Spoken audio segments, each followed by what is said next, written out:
A la primera part, el Badalona es va apropar molt poc a la porteria valenciana.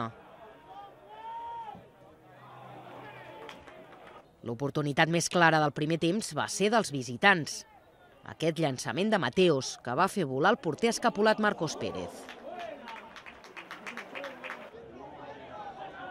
A la segona part res no va canviar, amb un Huracán que generava més joc i que arribava amb més perill a l'àrea badalonina. Però al minut 9 de la represa, una jugada per banda de Pugui va acabar amb una passada a Julián Robles, que va poder connectar un xut enganxat al pal i feia pujar l'1-0.